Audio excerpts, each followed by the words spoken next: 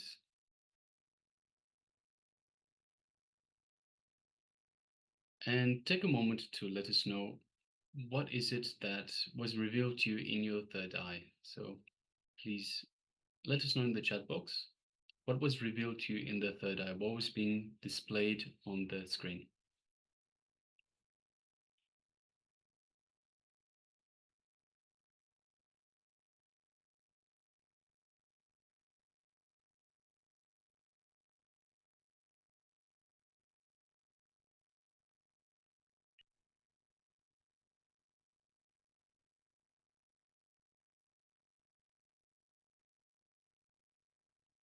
So I request all participants to please share what was being revealed to you in your third eye by Paramashiva. So the power manifestation sessions are your measure to the connection to the supreme super consciousness that is Paramashiva, to the divine. So with every practice of the power manifestation session, this connection, this feeling connection to the divine is being strengthened more and more, and you will be able to see more and more, and you will be able to manifest more and more powers through this feeling connection.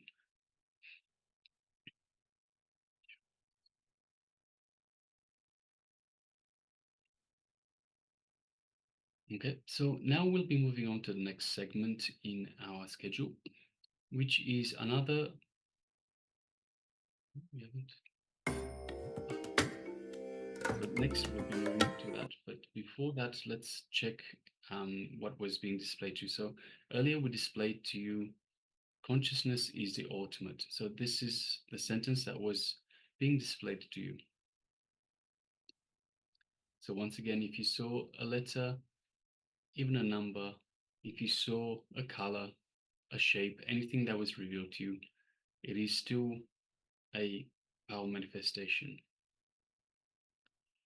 Okay, so now we'll be moving on to the next segment, which is another Jnana video, another teaching by the Supreme Pontiff of Hinduism on the Nirvanic layer. So this is the topmost layer.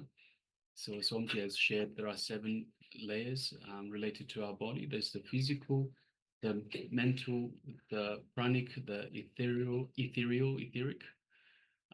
There's the causal, the cosmic, and the nirvanic. So with every layer we get closer and closer to the divine. So the nirvanic layer is the last one where we are closest. We are indeed one and the same in oneness with the divine. So let us hear from the Supreme Pontiff of Hinduism. Come to your space, to the space of listening, and give your deep awareness in this session.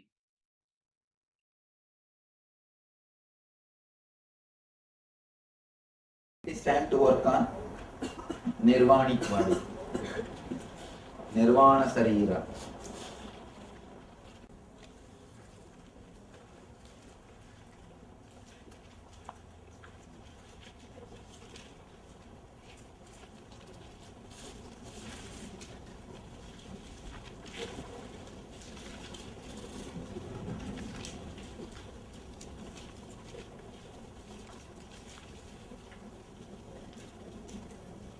By the time you reach this layer,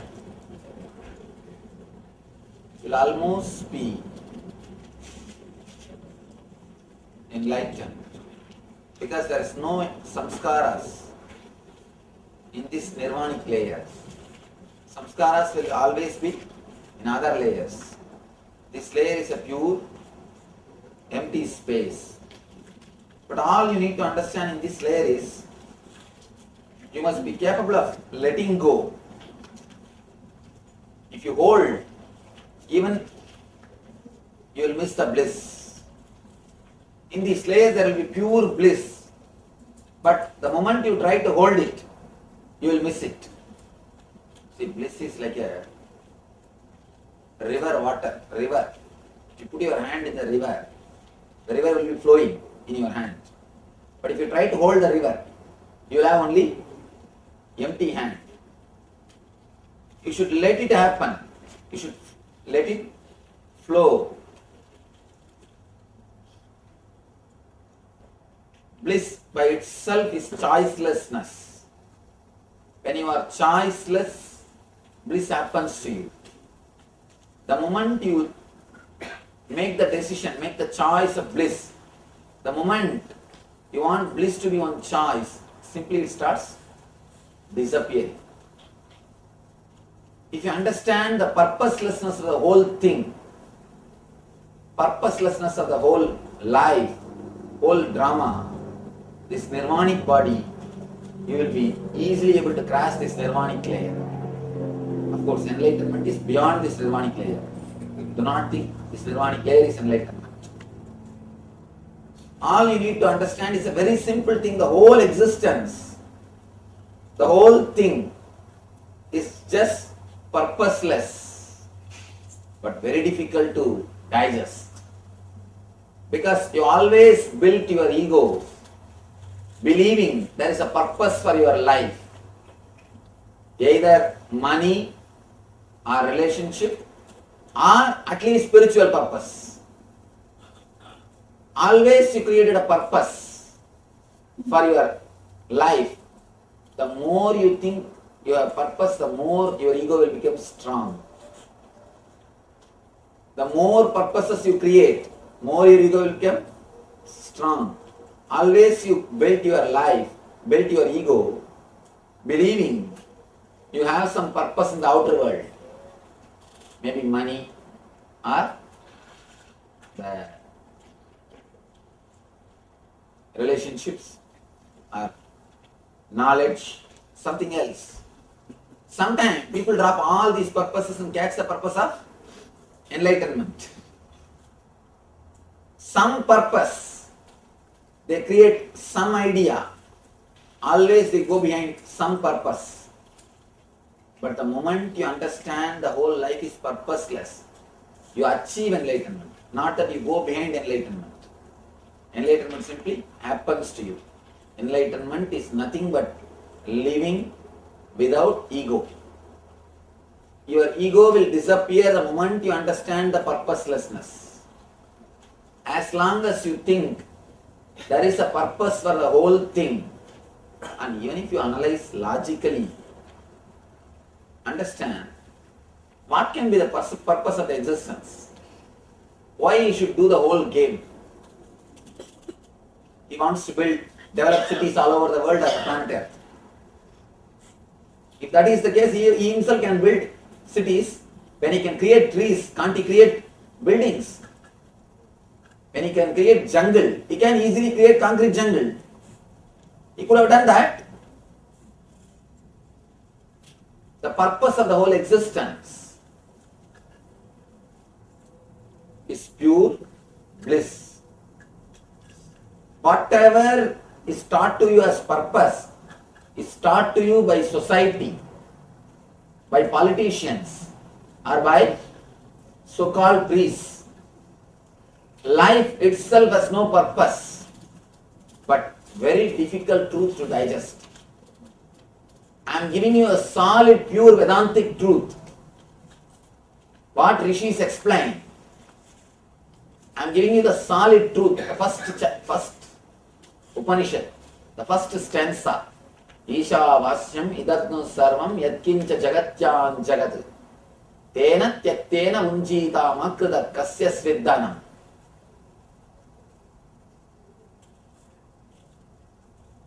Do not covet, do not possess.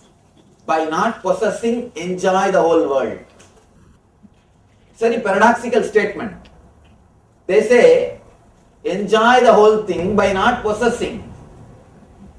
But we do not know how to enjoy without possessing.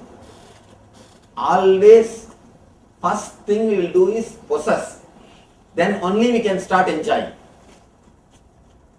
We cannot enjoy anything without possessing, without making that as our own. The whole thing is just pure purposeless.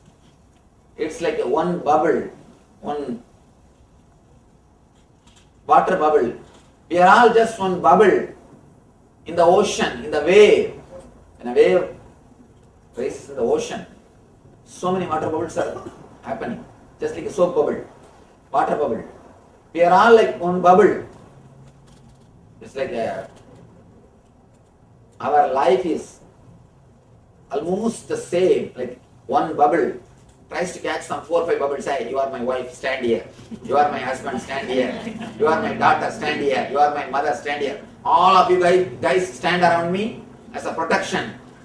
And then that bubble collects 1 or 2 sand pieces from the beach. 1 or 2 small grains of sand. And it says, these are all my treasure. It puts in one bubble and locks that treasure. And the bubble is thinking, now it is safe, secure. But the bubble doesn't understand. In next 2 seconds, not only he, the whole family also is going to disappear. Same way, in the eternal life, we are all bubbles, just we happen and disappear. When you have the maturity to see the whole, when you are ready to digest the whole, when you are ready to understand, the whole thing is just purposeless. Even your idea about enlightenment, whatever you talk, it's in this drama, that one big bubble says, I think I am going to become enlightened. Let you all guys be around me.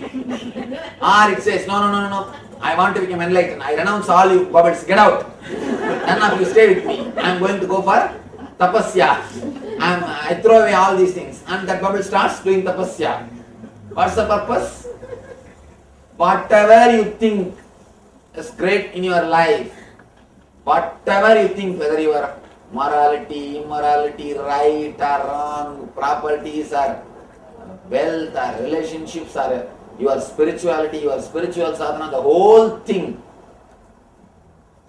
thing is just pure purposelessness. The moment you understand the whole thing is purposeless, you start realizing the meaning of life. Meaning of life is bliss. As long as you have goal, you will miss the path. The moment you drop the goal means the end purpose. The big problem with our mind is it always waits for something to happen. It's always waiting for something to happen. You reduce your whole life into dollars. 1 month, how you measure your 1 month? Your salary. What salary you get? That is the value of your 1 month. That's the way you measure your life. 1 month I make this much. 12 months I make this much. In 5 years I will make this much. This is a calculation. For example, somebody is ready to give 100 years salary. Will you give your life? He says, I will give you 100 years salary in one paycheck. You just die. But you are doing that. May not be directly, but slowly. May not be fully, but slowly. The moment you start measuring your life by your paycheck, by your dollars, by your salary, you reduce the spirit into matter. You reduced the spirit into matter. Please be very clear. The whole life, whatever you are thinking as purpose, be very clear, your ego is stuck there only. Yesterday somebody asked, what is ego? If you think there is some purpose in the life, that is what is your ego. That is where the ego is stuck. If you think there is something to be achieved, we think, oh, my daughter has to get married. Or people come and tell me, Swamiji, if I settle my social responsibility, I will come and stay with at your feet, Swamiji. They always come and tell me, Swamiji, if I don't have any other work, I will come and be with you. These guys, they think that the people who are with me, they don't have any other work or what? That's what they think. One day, one elderly lady came to the ashram. She brought her son also in Bangalore ashram. And she said that, Swamiji, my son, let him become a brahmachari in the ashram. I was surprised. Usually his parents come and make big fuss if somebody becomes brahmachari. You see, these guys, Vivekananda can take birth in somebody else's family, but not in our family. Vivekananda is great as long as he is in somebody else's family. And Nivedita is great as long as she is somebody else's daughter, not my son or my daughter. These hypocrites. They come and fall at my feet. But if their son wants to become Swami, then, oh God, they will make such big fuss. It's nothing actually, it's jealous. How can that fellow be blissful? When I am suffering, when I am being tortured, how can he be so blissful?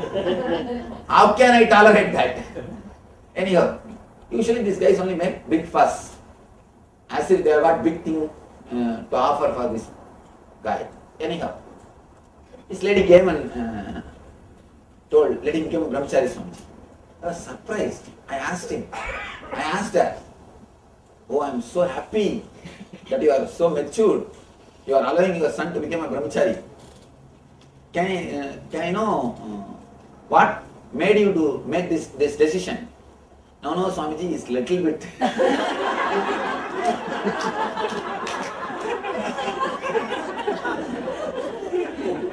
Then I asked, when you see all of us, you think we are not?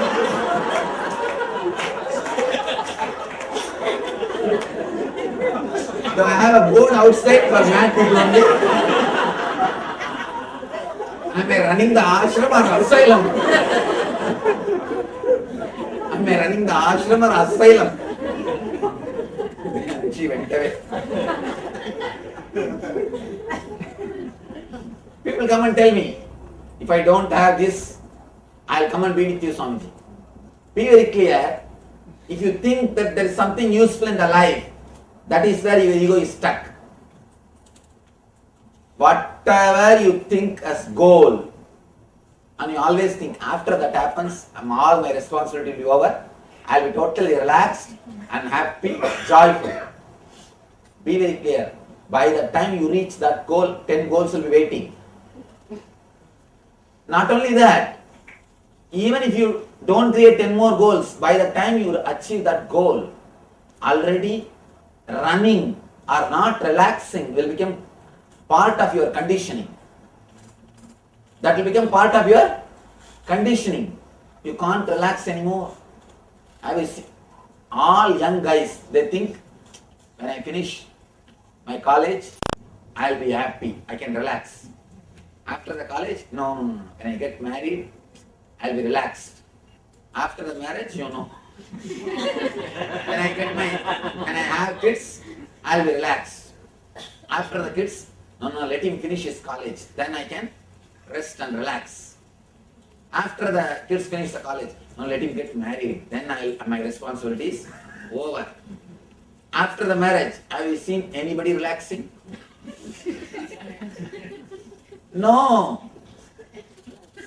By the time you reach the age of 60, already it has become your conditioning. You are running behind the goal. You missed the path.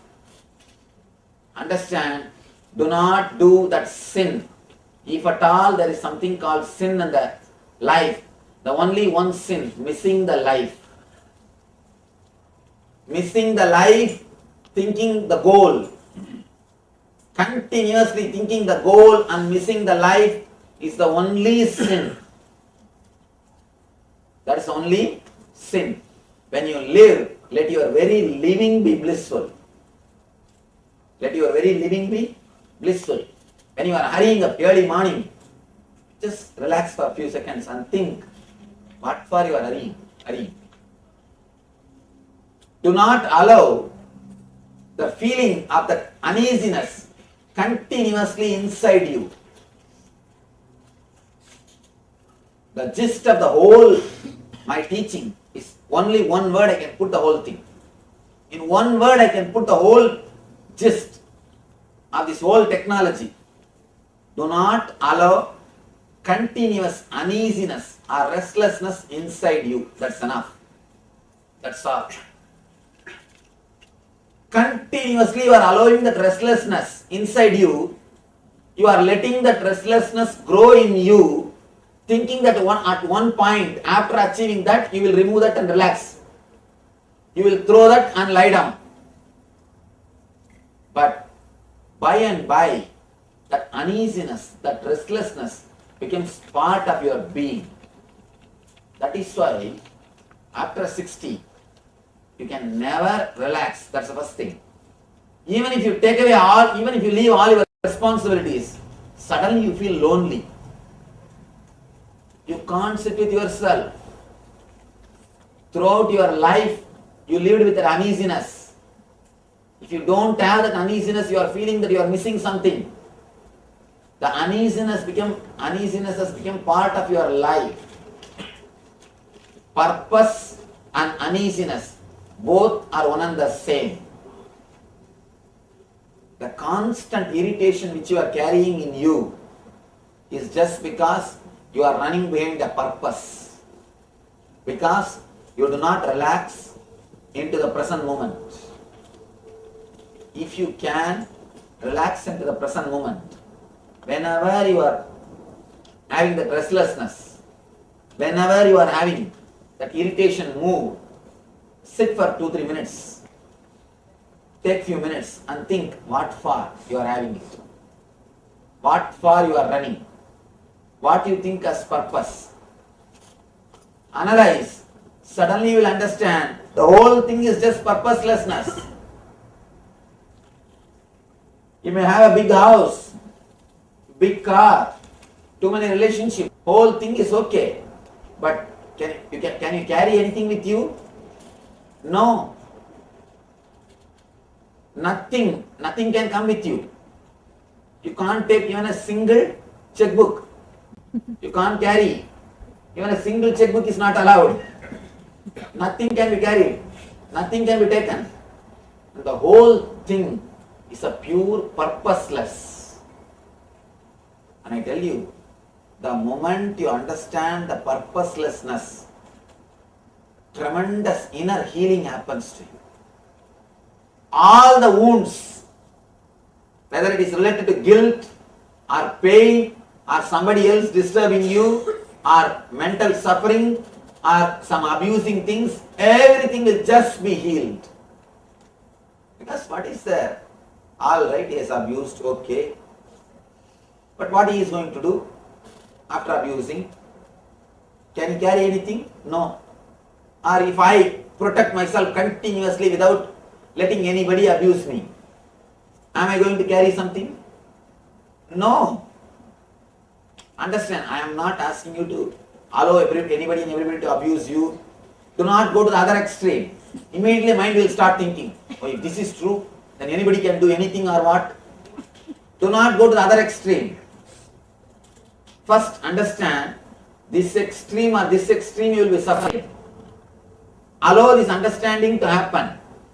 Then this very understanding will guide you. This very intelligence will guide you. Do not bother about, oh, what he is teaching, what he is talking, then what for I lived, then whatever I learnt is lie or what. Throughout my life I have taught, this is the purpose, that is the purpose. What is it? Suddenly he is telling there is no purpose. What kind of teaching it is? It's very difficult for ego to digest. Life is purposeless. But I tell you, whether you are able to digest or not, truth is truth. You are just a water bubble, soap bubble. Nothing but a soap bubble. And nothing will stay. I think if I say that you are all soap bubbles, we are all soap bubbles, not you. That's a beautiful sloka. The moment you see enlightened master, you will become enlightened. Somebody asked me, then why I am not becoming enlightened, Swamiji? Please be very clear. Just because you are looking at me, don't think you are seeing me. Just because you are looking at me, never ever think you are seeing me. Seeing me is different, looking at me is different. Looking is done just by eyes. Seeing is done by pure mind. as and now, you will understand me only as you understand yourself. If you think you are a farm, you will see me as a farm. This one example you can understand. Before attending any of my programs, when you just see me from distance or outside, what idea you will have? A young boy, a young man, a little more decent, young Swami. That's all. The more and more you come near, naturally your view, idea changes. Your understanding changes. When you start understanding yourself, your understanding about me also changes. So please be very clear. Just because you are looking at me, you are not seeing me. The more you grow, more you will understand me. According to your maturity, you relate with me. So you can't say you are seeing me. As on now, even you are seeing me is one more dream. We are all dream. If I say that we are all soap bubbles, maybe soap bubbles will put the defamation case. Even they have little more life. We are nothing but few soap bubbles, playing the whole drama, playing the whole thing, and the whole life is just pure purposeless. People sometimes get the shock. They come and tell me, Swamiji, the moment I started understanding life is purposeless, I don't want to go to job, I don't want to do this, I don't want to do that, what can I do? What is happening to me? Even if that happens, do not bother. Even few days, if you don't go to the job, don't bother. Take vacation for 1 week, nothing wrong. And I tell you, it's the honest truth. If you allow this understanding to penetrate your being, you will never become lazy. Truth can never make you lazy. Truth can never make you lazy. Tamas can never happen to you out of intelligence. Maybe few days because you have been in this extreme, mind wants to go to this extreme. Because whole life you are spending restlessly. The moment you understand this, mind wants to go to this extreme of laziness. At the most 2 days you will be lying in your bed. Just allow this understanding to happen. You will see, third day you will be out of your bed as a new being, as a totally different being. You will never fall again into the restlessness. Restlessness is the Rakshasa. Restlessness is the only devil. Through restlessness, you just lose the meaning of life. When you catch the purpose of life, you miss the meaning of living. Meaning of living is bliss. Purpose of life is your goals. Your goals make you miss the path. Do not let your goals miss the path. The Nirvanic player, all you need to understand is the whole thing is just purposeless. The moment you understand the whole thing is just purposeless, tremendous inner healing happens to you. All your idea about the future, that's the desire which continuously haunts you. That will give way. You will be healed.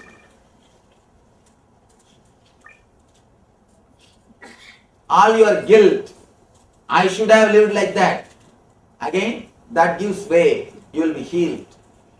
And all your pains created by you or created by others. After all, even if you have not created the pain, what is there? There is nothing like a purpose. It's okay. You will be relaxed. You will relax. And all your joys, so-called joys, what is there? You are not going to carry anything. I have seen one master. His name is Yogi Ramswarup Kumar. He lived in Arunachala.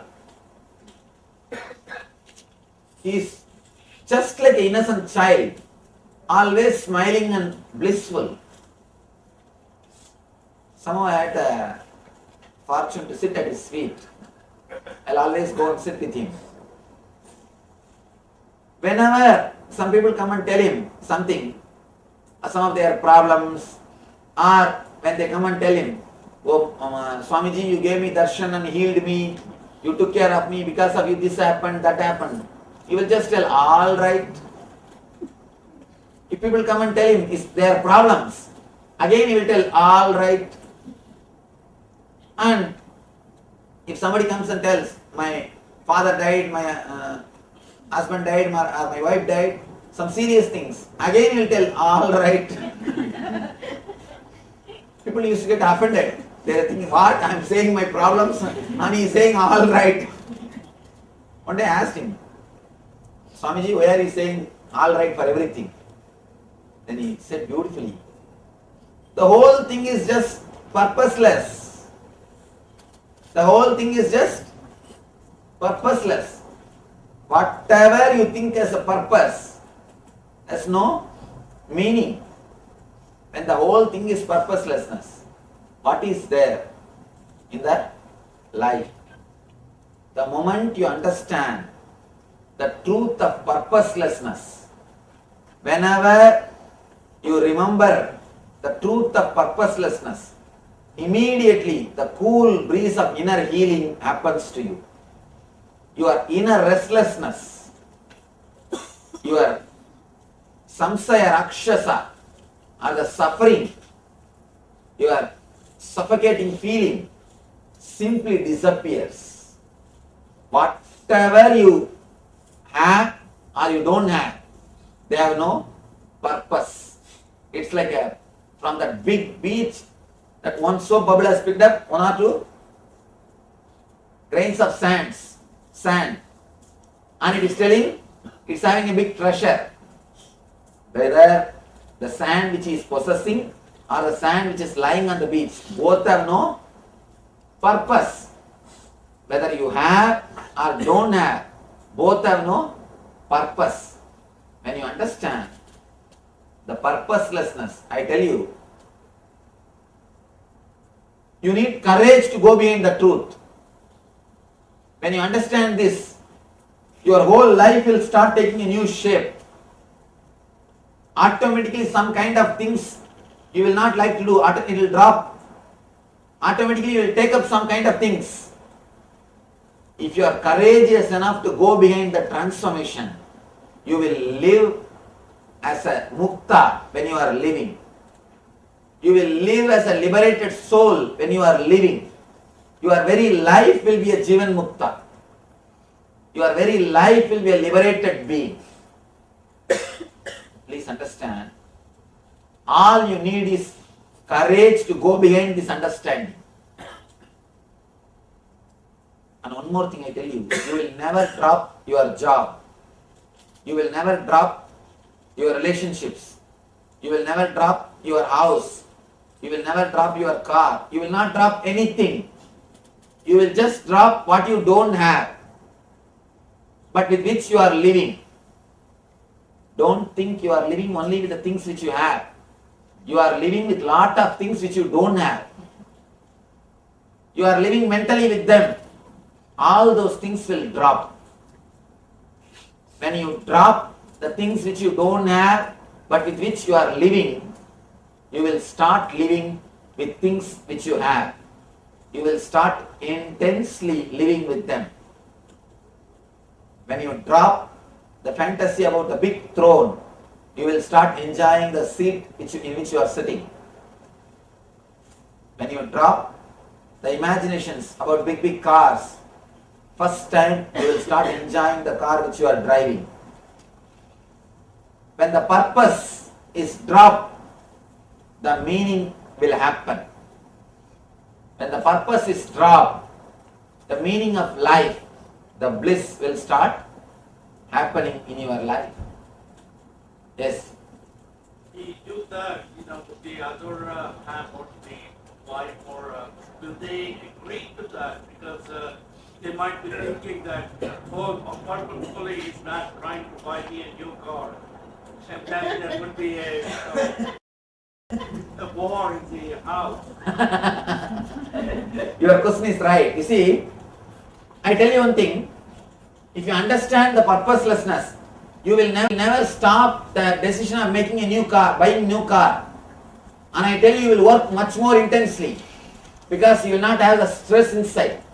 As son now, you are working with stress. With stress, if you can make $100,000, I assure you, without stress, you will make $1 million. You will never be tired. You will never be tired. You will understand something called quantum spirituality. The horizontal line and vertical line, both will happen. See with my ashramites. They are living examples of what I am speaking. It's not that they have dropped their responsibilities. All of them are living with their wives. All of them are going for their job. All of them are having whatever they have to have, everything. They just added only one thing, the understanding of the purposelessness. When you understand the life is purposeless, never think you will become lazy. Never think you will not have the comforts. You will have it. The urge or the restlessness to possess will not be there. The urge to possess, the restlessness to possess will not be there. You will be just living beautifully. You will be enjoying beautifully. You will simply work for the next car. And I tell you, if you can work with that peace, you will work 10 times better than as you are working now. You will get the car much earlier. It will simply just multiply your whole energy. See, you never became tired because of working. You became tired thinking that you are doing big job. If you look into your life, you will understand. You never became tired by working. When you think, oh, I've done such big thing. Such big thing has happened by me. Immediately you will be tired. The mind which makes you tired, the mind which says that you have done this, you have done that, that makes you dull. When you understand purposelessness, whatever things you achieve, you will never become tired. You will never think you have done big thing. The very idea, I did big, oh, I have done this, I have done that, will not be there. That is why I tell, if you are without ego, you will work 10 times more. You will have 10 times more comfort, more luxury, more joy, more bliss in your life. Apart from that, you will have your inner space always pure for yourself.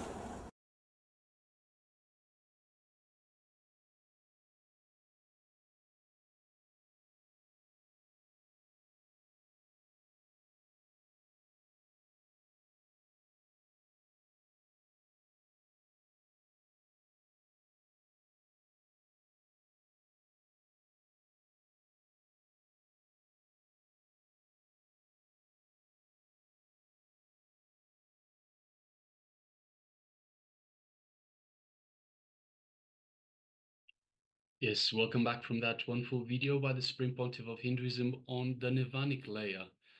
And Swamiji beautifully let us know that existence is purposeless. So we need to understand that existence is purposeless. It has no purpose. There is nothing that must be done, should be done. Basically, we're all here with only one reason, and that's to move towards enlightenment. Anything else is purposeless.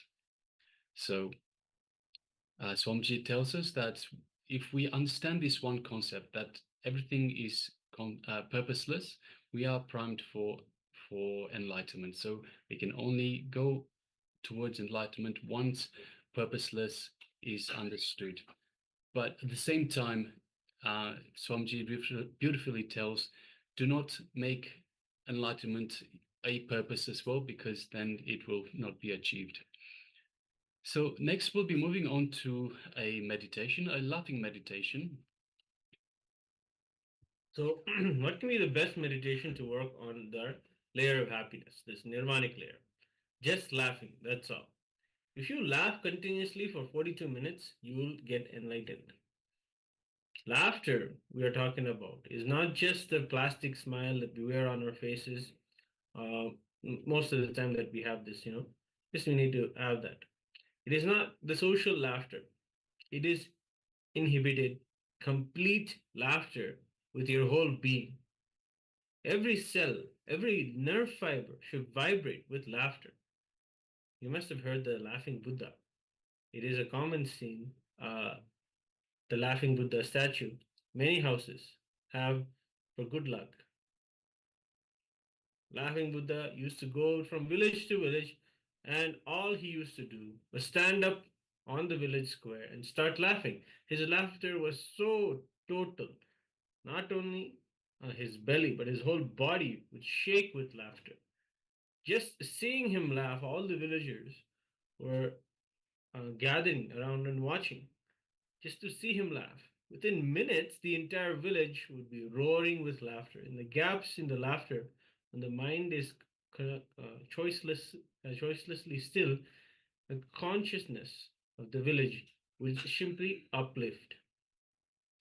Without a single word uttered, the entire village would be in meditation. Such is the simple but extreme powerful meditation of laughter.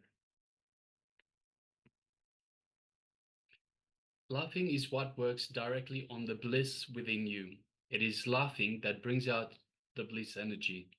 It breaks the solidified layers, melts them, and spreads the energy throughout the body. So in this meditation, you have to laugh till we say stop. So sit down and close your eyes. Start breathing. Breathe as deeply as possible and just start laughing.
Yes, you can relax now. Relax from the laughter meditation. Next, we'll be moving on to the power manifestation session. But meanwhile, let us know in the chat your experience with the laughter meditation. So let us know how you felt, what you experienced. And so just take a moment and let us know in the chat box. And meanwhile, we will be preparing for the next round of power manifestation sessions. Ma Nithya Guru Prasadini, Joyce says, I feel hot now. Yes, ma. So the laughter meditation brings up a lot of energy, fills the body with a lot of energy.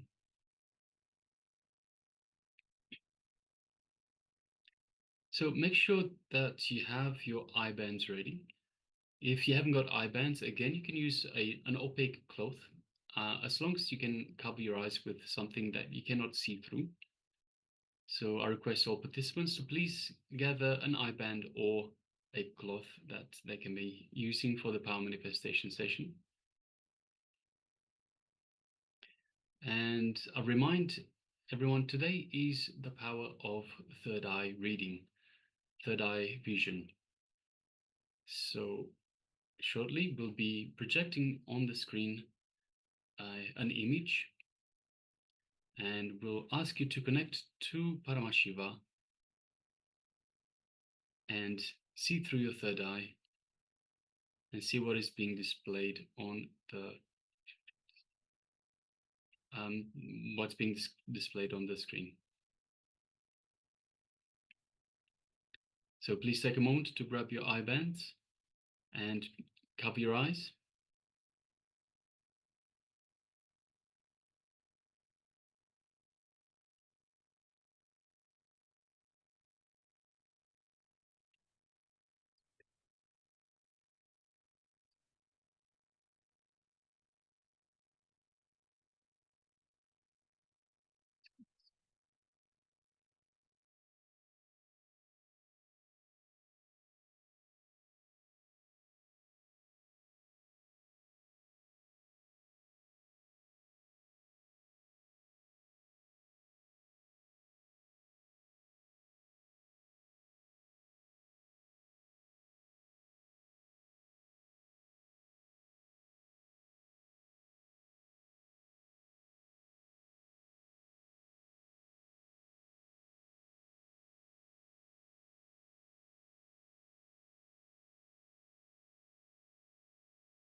Yes, sorry for the technical glitch.